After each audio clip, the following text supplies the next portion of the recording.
This is my presentation on TIPS homework and why I chose this method and more information about it and how it implemented in my school.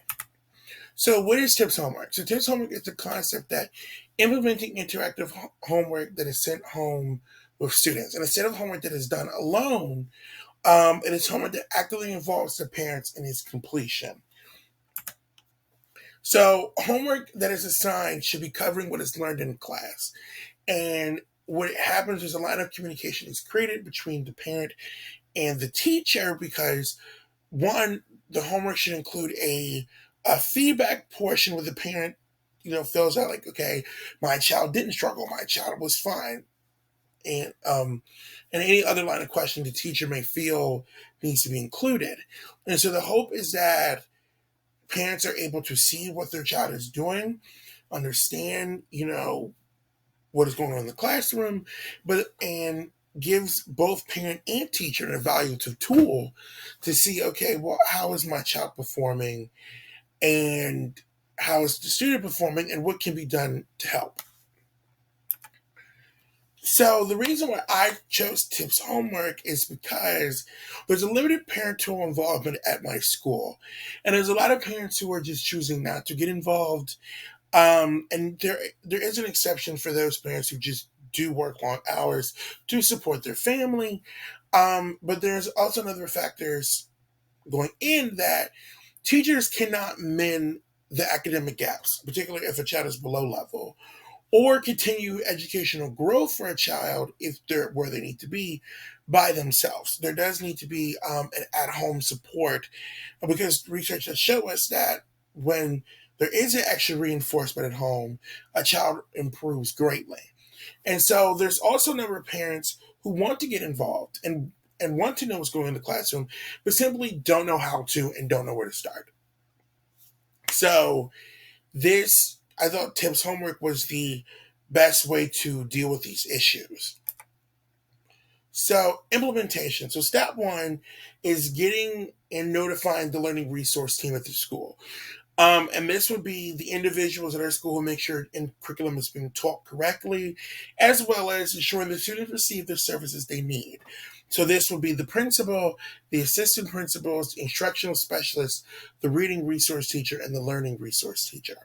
Now, the instructional specialist was for both subjects, but once our school hired a reading resource teacher, she decided to specialize and focus on math. Like that has become her thing. So we have a math and a reading resource teacher, as well as a learning resource teacher, who her job is to work with our gifted children, identifying them, pulling them services that they need, as well as handling testing. So this is our state testing, our common assessments, our iReady testing.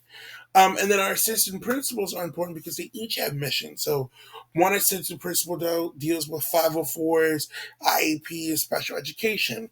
Another assistant principal deals with classroom support and intervention. So it just depends. But both have a lot to bring to the table. And then, of course, the principal oversees it. So the second step would be to bring in team leaders for each grade. So once the learning team has had a conversation, they've talked about it, they've kicked around the ball. The next step is to bring in the team leaders to say, okay, well, this is what we're thinking. What do you think? What is going on? What do you see amongst your teammates? What is the feasibility? And then to go from there and to bring them in on the rollout. So then the next step is to organize for each of the teams to have all day planning. This is a time where each teacher from each grade will sit in one room and they will, with the accompanying of the instructional specialist, the reading resource teacher, and the LRT, learning resource teacher, of course, accompanied by admin, because it is hard to get admin to just sit in one room. There's behaviors and other things going on that need their attention. To plan out how to implement this homework, right? So this will be looking at the standards, looking at the progression of the calendar and what may need more help than others, and truly designing this homework as a team and working together because you do want it to be um, uniform throughout, even if there's a difference in, say, we give these group of high performing children more complex problems and this group less complex problems. You do need a uniform set throughout. which is my recommendation for simplicity purposes. So then step fourth would be to run a test trial for a month. So each grade would assign an interactive homework assignment once a week. And once that period is over, then you need to have 3 meetings. Do my recommendation of implementation, which is an at-large staff meeting. So all teachers of all grades can get in a room, talk, share what they've noticed. And then meeting 2 is individual grade level meetings. So then the same thing like before with the planning session. It's the same people. Okay, well, what went right? What went wrong?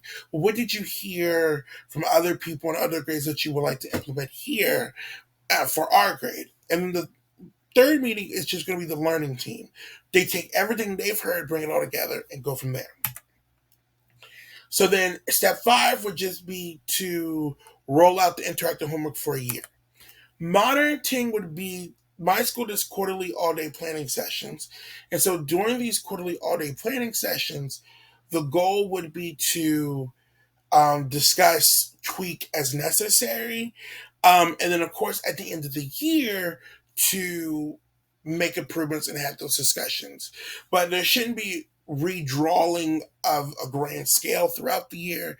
It should just be kind of do these little all-day planning meetings, just what is going on? What have we noticed? Okay, did we notice that this type of assignment didn't work? So then you need to tweak it and making a plan. The outcome should be increased parent engagement.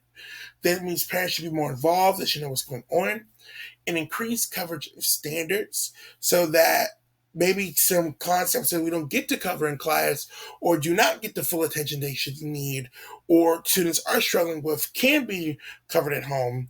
And an increased student performance. Students should be going up academically and in other areas because their parents are now more involved. And here are my references.